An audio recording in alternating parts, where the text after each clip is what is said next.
Sementara itu pemirsa, Gram dituding memiliki ijazah doktor palsu. Roy Suryo juga akan melaporkan balik Ketua Umum Gibranisti Taufik Bilfaqih. Roy juga tunjukkan keaslian ijazahnya. Asli yang saya dapatkan dari Universitas Negeri Jakarta sah. Di sini ada embosnya, ya, tuh ada embosnya. Ada juga watermarknya. Dan ini bukan ijazah, lintasan stempelnya jelas. Dan ini bukan ijazah baru dicetak di Pasar Pramuka dekat dengan UNJ, enggak. Dua tentara Amerika Serikat tewas akibat serangan Iran. Presiden Trump ucapkan bela sungkawa. Informasi selengkapnya pemirsa usai jeda, tetaplah di Anyus Prime.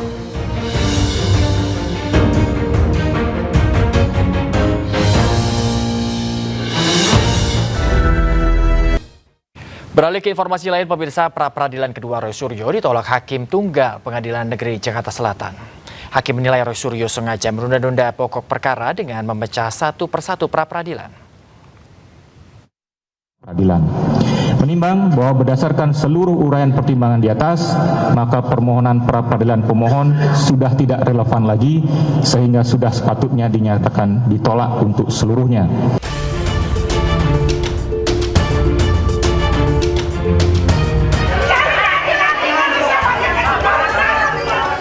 Ruang sidang berubah riuh oleh teriakan ibu-ibu pendukung Roy Suryo usai hakim membacakan putusan pra-peradilan. Kekecewaan pun ditumpahkan pendukung Roy Suryo. Hakim tunggal sidang pra-peradilan Roy Suryo Iketut Darpawan memutuskan menolak seluruh permohonan pra-peradilan kedua Roy Suryo. Hakim menilai Roy Suryo sengaja memecah satu persatu dan menyalahgunakan pra-peradilan dengan tujuan menunda pokok perkara.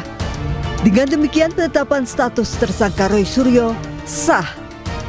Hakim tunggal Iketut Darpawan menilai putusan pra-peradilan sebelumnya yang mengabulkan sebagian gugatan terkait penangkapan, penggeledahan dan penahanan tidak mempengaruhi pokok perkara. Nah, bagi saya menyerahkan sepenuhnya. Langkah selanjutnya pada para kuasa hukum saya, Mas Refli, Mas Abdul Ghafur Sangaji, Bu Soraya, Mas Tristan, kemudian Pak Yasena dan lain sebagainya. Ya, saya menyerahkan sepenuhnya. Apakah kemudian mau lanjut dengan pra-peradilan yang keempat? Karena apa? Karena pra-peradilan yang ketiga sudah kami daftarkan. Permohonan kliennya ditolak, kuasa hukum Roy Suryo Refli Harun menyatakan siap masuk ke pokok perkara. Kita hormati putusan ini dan tentu kalau ditanyakan pada Mas Roy apakah Mas Roy siap untuk pokok perkara, at any time kita siap. Ya, ini adalah the lawyer's way untuk mencari jalan agar kemudian Mas Roy ringan, ya, kemudian ringan langkahnya ketika harus berhadapan dengan pokok perkara. Roy Suryo juga sudah mendaftarkan gugatan pra-peradilan ketiganya yang meminta ganti rugi dan rehabilitasi ke Polda Metro Jaya atas penangkapan, penahanan, serta penggeledahan yang dinyatakan tidak sah dalam penanganan kasus dugaan fitnah ijazah Jokowi. Sidang pra-peradilan ketiga rencananya digelar pada 28 Juli. Tak berhenti, Roy Suryo berniat mengajukan gugatan pra-peradilan keempat. Dari Jakarta, tim liputan iNews melaporkan. Pemirsa, kuasa hukum Jokowi Rifai Kusumanegara sepakat dengan hakim yang menilai Roy sengaja mengulur-ngulur waktu dengan gugatan pra-peradilan berjilid-jilid. Sementara Roy Suryo menilai putusan hakim tidak sesuai fakta persidangan dan hanya berdasar asumsi. Di awal bahwa pra-peradilan kedua ini ditujukan sekedar untuk mengulur-ngulur. Dan ternyata kenapa ini juga ada dasarnya, karena memang di pasal 160 ayat 3 KUH baru dijelaskan bahwa yang bisa mengajukan pra-peradilan itu harus berstatus sebagai tersangka. Sementara kita ketahui bersama perkara ini kan sudah didaftarkan di pengadilan dalam arti sudah berstatus sebagai terdakwa. Kedua, di pasal 163 ayat 1 huruf G KUH baru ditegaskan bahwa pengajuan pra-peradilan itu hanya di dalam dua tahap. Pertama di tahap penyidikan, kedua tahap penuntutan oleh jaksa. Sehingga jelas secara limitasi hanya bisa diajukan di dalam dua tahap tersebut dan karena tidak mungkin diajukan di tingkat pengadilan. Yang cukup menarik adalah pertimbangan hakim ini cukup keras ya. Kalau buat saya ini cukup keras sampai menyimpulkan bahwa ditujukan untuk mengulur-ngulur pemeriksaan pokok perkara dan merupakan upaya yang tidak menghormati atau menyalahgunakan lembaga pra-peradilan. Dan buat saya ini pertimbangan yang cukup keras dari Hakim PN Jakarta Selatan. yang seharusnya menjadi perhatian bagi para pihak, termasuk dalam mengajukan upaya pra ketiga. Jadi gini, oke, saya memaklumi apa yang harapkan karena kan sesuai atau katakanlah senada dengan tadi hakim. Tapi kan yang namanya hakim meskipun tadi dikatakan itu wakil Tuhan dan tidak bisa dianggap salah, tetap kan yang namanya pertimbangan-pertimbangan dan juga putusannya itu masih bisa kemudian kita berikan pandangan atau bahkan bisa kita laporkan kalau itu tidak benar. Kenapa? Karena pertimbangan hakim tadi ya dalam kemudian mewujudkan putusan itu sama sekali tidak melihat apa yang kemudian dilakukan atau apa yang terjadi pada fakta persidangan. Karena fakta persidangan sama sekali tidak menunjukkan bahwa adanya soal-soal itu. Hakim tiba-tiba membuat asumsi untuk kemudian memutus. Ini nggak boleh sebenarnya. Karena harusnya mempertimbangkan semua, bahkan sebenarnya harus ada para ahli yang di situ dihadirkan di sidang.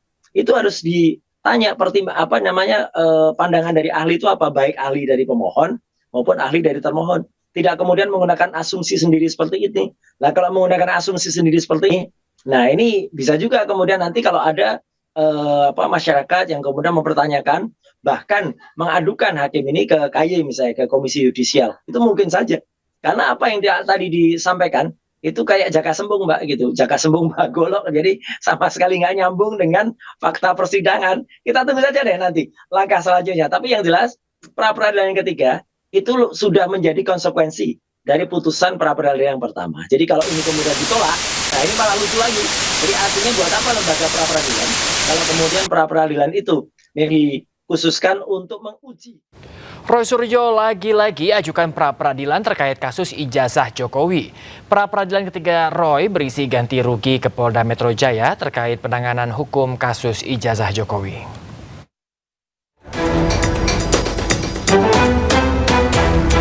Roy Suryo lagi-lagi ajukan pra-peradilan ke Pengadilan Negeri Jakarta Selatan. Kali ini Roy mengajukan gugatan untuk menuntut ganti rugi ke Polda Metro Jaya terkait penanganan hukum kasus ijazah Jokowi, di mana berhubungan dengan putusan dari pra-peradilan pertamanya. Tak hanya berhenti di pra-peradilan ketiga, Roy Suryo bahkan siap mengajukan pra-peradilan keempat. Apakah kemudian mau lanjut dengan pra-peradilan yang keempat? Karena apa? Karena pra-peradilan yang ketiga sudah kami daftarkan. Dan insya Allah akan bersidang pada hari Selasa tanggal 28 Juli yang akan datang. Dengan materi adalah ganti rugi atas putusan pra-peradilan yang pertama. Nah ini kita bisa uji nanti. Apakah putusan ganti rugi itu akan kemudian diterima atau ditolak? Permohonan pra-peradilan ketiga Roy didaftarkan ke pengadilan pada Rabu 15 Juli 2026 dan teregistrasi dengan klasifikasi perkara mengenai ganti kerugian. Tergugat satu adalah Kapolda Metro Jaya, Direskrimum Polda Metro Jaya, Kasubdit Kamnek, dan tim penyidik. Sementara tergugat kedua adalah Kejati DKI Jakarta, Aspidum Kejati DKI Jakarta, Kejari Jaksel, dan tim JPU. Tim Liputan iNews melaporkan. Sejumlah teman kuliah semasa kuliah di UGM diundang bertemu Presiden ke-7 Joko Widodo untuk kesiapan sidang. Pemirsa, mereka akan hadir menjadi saksi di sidang fitnah ijazah. Andi Aswan, Ketua Umum Relawan Militan Gibran Nusantara, menyambut sejumlah teman semasa kuliah di UGM Joko Widodo. Senin pagi, 8 orang teman-teman seangkatan Fakultas Kehutanan termasuk Mulyono diundang untuk menemui Joko Widodo di rumahnya di Sumber, Solo, Jawa Tengah. Reuni kecil ini sekaligus persiapan sebelum mereka hadir di sidang fitnah ijazah dengan tersangka Roy Suryo dan Dr. Tifa. Reuni Pak. Ada temannya senang ya Pak ya? Ya, mempersiapkan diri dan rekan-rekan saya seangkatan. 15 teman masa kuliah Jokowi mengkonfirmasi akan hadir dan menjadi saksi di persidangan dugaan fitnah ijazah. Dari Solo, Jawa Tengah, Septiantoro, iNews melaporkan. Polemik yang melibatkan Roy Suryo kembali bergulir, pemirsa. Kali ini Ketua Umum Gibran Nisti, Taufik Bilfaki, melaporkan Roy Suryo ke Polres Metro Jakarta Selatan terkait status gelar doktor yang diperolehnya dari Universitas Negeri Jakarta.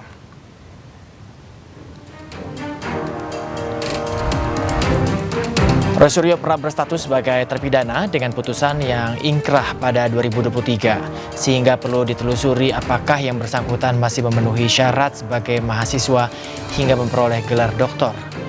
Taufik meminta Universitas Negeri Jakarta melakukan penelusuran terhadap proses akademik Roy Suryo. Menurutnya, apabila ditemukan adanya pelanggaran terhadap aturan internal kampus, maka UNJ perlu mengambil keputusan sesuai ketentuan yang berlaku.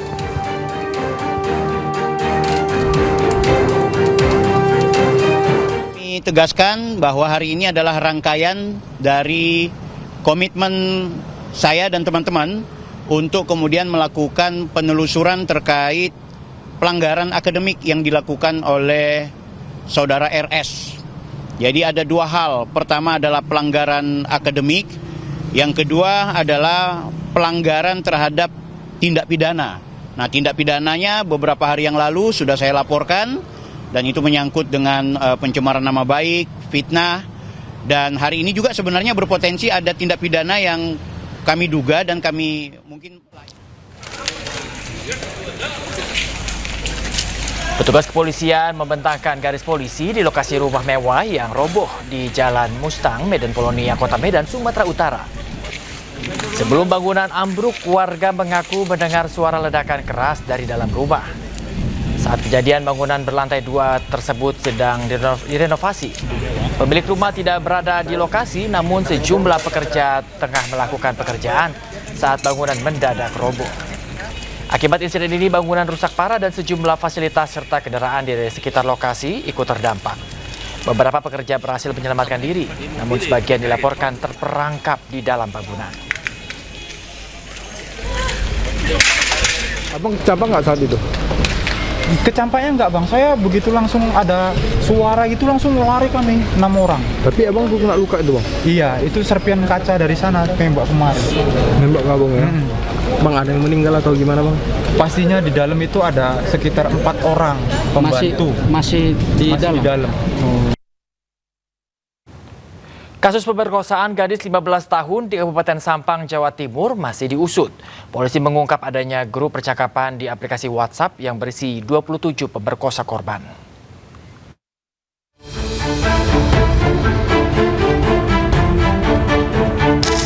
Polisi terus mendalami sarana komunikasi yang digunakan para pelaku pemerkosaan keji terhadap gadis berusia 15 tahun di Kabupaten Sampang, Jawa Timur. Berdasarkan hasil penyelidikan terbaru, para tersangka diketahui memiliki sebuah grup percakapan digital di aplikasi WhatsApp yang mereka namai Teh Gembul.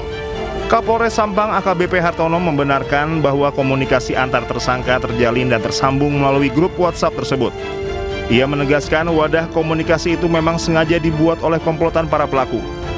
Meskipun saat ini grup bertajuk Teh Gembul itu sudah ditinggalkan para anggotanya dan dalam kondisi tidak aktif, penyidik kepolisian tidak berhenti melakukan penelusuran guna mengusut tuntas keterlibatan seluruh pelaku yang ada di dalamnya. Memang betul, mereka membuat grup namanya Teh Gembul. Teh Gembul nama grupnya itu. Namun setelah kita telusuri, grup itu sudah setelah salah satu dari pelaku ini tertangkap, mereka sudah pada keluar grup. Jadi memang diakui mereka bahwa mereka sudah ada grup untuk para pelaku. Kami fokus mencari pelaku karena kalau punya apalagi punya kesulitan ini kita akan fokus mencari pelaku yang sudah kalau kita mencari, bahkan saat ini pun HP-nya mereka yang punya HP pun sudah banyak yang tidak aktif. Kasus pemerkosaan massal yang mengguncang publik Madura ini menimpa seorang remaja perempuan berusia 15 tahun. Korban dilaporkan telah diruda paksa secara bergilir oleh 27 laki-laki yang didominasi usia remaja dan anak-anak. Aksi bejat ini terungkap setelah pihak keluarga melapor ke Polres Sampang. Dari hasil pemeriksaan, tindakan keji tersebut terjadi sebanyak 6 kali sepanjang periode Februari hingga Juni 2026. Hingga saat ini, polisi baru mengamankan 13 pelaku di mana 9 diantaranya telah dilimpahkan ke kejaksaan. Sementara 14 pelaku lainnya hingga saat ini masih diburu dan telah masuk dalam daftar pencarian orang. Dari Sampang, Jawa Timur, Fatur Rahman, iNews.